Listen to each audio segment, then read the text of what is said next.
Welcome to a brand new episode of the Post Game. I'm your host, Davion. Today we are back with our Let's Talk NFL series, starting our last division finally. I'm so over talking about every NFL team, but today we're talking about the NFC East. Today we're talking about the Miami Dolphins. So as you record this, please let me know what y'all think. Let me know what you think the Dolphins will have how the season they'll have this season, and if you think they'll continue to try to, go fight for that Super Bowl. So. Looking at the Miami Dolphins last year, they finished 11-6. They were second in the NFC East, or AFC East. Excuse me. They played good football. They had a really good team. They went out and picked Tyreek Hill up. They went out and did a lot of work in the offseason last year, and it got them to a first round exit to the Kansas City Chiefs in the playoffs. It was in Kansas City. We know that the Miami Dolphins can't play in the cold, and it was over before it started. I think the game was 26-7 in a blowout by the Chiefs. So, you look at that, and so you call it a failure of the season, a failure of the year, and so you go out and you go back to the drawing board. You have to look at it. This division is filled with teams that are very competitive. You have the Buffalo Bills, who I think will have an off year. You have the New York Jets, who with Aaron Rodgers, will he be healthy? Will that team thrive with Aaron Rodgers like it was supposed to in the beginning? Potentially. You have the Patriots, who will probably be the worst team in the end side of the division. Which was not much to say. In a rebuild they are right now. And then you have the Miami Dolphins, should be a lock to win this division. But you never know. You never know what's going to happen with teams. You never know if the Jets' incredible defense and with Rodgers now it's going to be an overachieving team. You just never know. So I would love to see what y'all have to say about that. So yeah, looking at ahead of their off season work they've been doing. You see an extension for Tua through to 2028. They went and signed him to a very, very, very big contract. I think they made him the second or third highest paid player in the National Football League. So good for him getting paid. Shaquille Barrett, he joined and then retired. They went out and signed Willie Snead. They went out and signed Calais Campbell. They went out and got Marcus May. They went and signed Joanu Smith. They went and signed Odell Beckham Jr. Just those are the things that they're trying. Do I think Odell still have? I mean, if you've been watching this channel for a while, then you would know that I'm not the biggest fan of Odell Beckham Jr. I don't think that he's a Hall of Famer. But that's neither here nor there. Can he provide some help for this team? Potentially, he has to stay healthy, and if he does not stay healthy, then he will fail. I mean, I think last season when he was on the Ravens, that was the biggest question mark. Him coming off that torn ACL, he needs to be healthy throughout the entire season in order for his impact to be felt.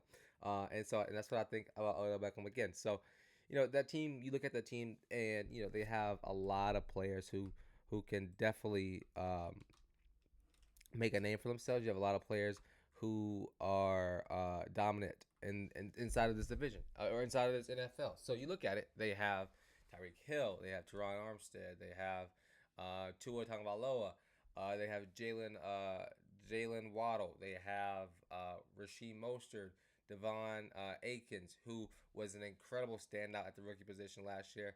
They have Jalen Ramsey coming back from injury at that cornerback position, one of the top cornerbacks in the league. Granted, I'm not a big fan of his either, but he showed us what he really is about. You have all these guys who are out here working hard, and all these guys now have a chip on their shoulder. Were not happy with getting blown out by the Chiefs in the playoffs last year, and so now they're all coming to really shock the world potentially. And I want to see them try. I want to truly see them compete this season and really show force. They lost Christian Wilkins to the Raiders, and so that's going to be definitely going to be a big piece that they lose in the defensive line. But there are other players there to help. Excuse me. Subsidize and help hopefully get them to where they need to be. They also went and picked up Jordan Poyer. I think he was in Buffalo, and he's a top safety in the league. He's definitely going to be a big help for them. I mean, I think as a team, they're starting to gel.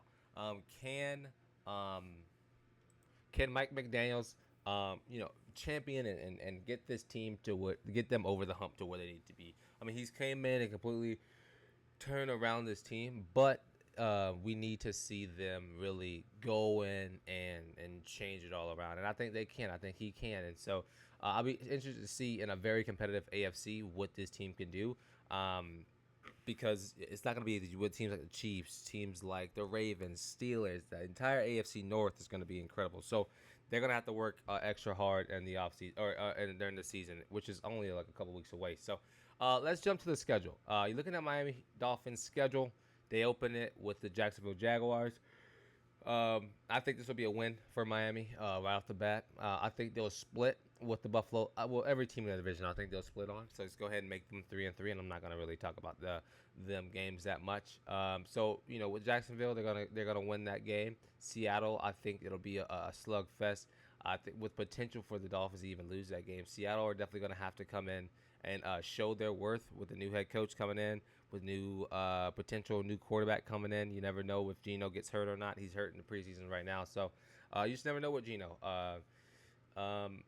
So I'm gonna give me the Dolphins to get a win, to go 2-0, and then Tennessee's gonna be a good team this year. Actually, no, they're not gonna be a good team this year, but they have a lot of talent across their team for them to surprise a lot of people. So I'm going to give a win to the Titans.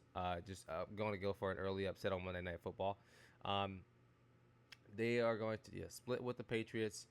Bye week 6, which is very early. They're going to lose to the Colts. I think the Colts are going to be pretty good this year. They're going to beat the Cardinals. They're going to lose to the Rams. So right now you're looking at 1, 2, 3 losses. They'll beat the Raiders. They'll beat wow. I mean, this second half of the season is hard. So you're looking at it from week 10 to week 18. They have the Rams, they have the Raiders, the Patriots division game. They have the Packers, who I think will be a really good team this year in the NFC. They have the Jets. They have the Texans, who are going to be a really good team in the NFC. Or in the AFC, or in the NFL, period. I think you have the 49ers, who really want to make a comeback and go back to the Super Bowl, who will probably potentially do that. You have the Browns, who have a really good defense. Can they win? And then you have the Jets to finish off. And so when I look at it, I'm going to take a couple of those early wins off, because I think they're going to have to realize and know that we have to get a lot of these wins at the beginning of the season. So I'm going to say they're going to win 1, 2, 3, 4, 5, 6. I'm going to give them the win against the Browns. So I'll lose against the Texans, and I'll lose against the Packers. So what was that? And the Niners, obviously. I think that's 3 losses right there. 1, 2, 3, 4. So I think they'll go 10-7. I think 10-7 is where I think they'll go and finish this year. I just don't think. I think that second half of the schedule is going to be a killer after their break, and their bye is 6 weeks in. So they're definitely going to have to. Excuse me. They're going to have to work hard this season and really show that they really want it, because teams like the Texans, Jets, Packers, Bills, they're not going to, 49ers, Browns, they're not going to want this team to win. They're going to definitely really try to upset the Miami Dolphins. If the Dolphins aren't careful, they will lose a lot of football games. And so I definitely look at a lot of these upsets. I think you should definitely look at Week 16 against the 49ers. You should look at the Packers. The Rams are going to be good this year. The Browns, who knows what they're going to do with Deshaun Watson. The Texans, who knows what they're going to do with C.J. Stroud. He's a great guy, great player. So we'll see what happens. But yeah, man, leave a comment down below. Let me know what y'all think is going to happen with the Miami Dolphins. I think it's going to be a big year for the Dolphins, and if they can figure it out, then they'll be fine. But they have to make it count when it comes to January. That's when it all matters, and they're going to have to show us this season if they can. I've been your host, Davion. This has been the postgame. Peace.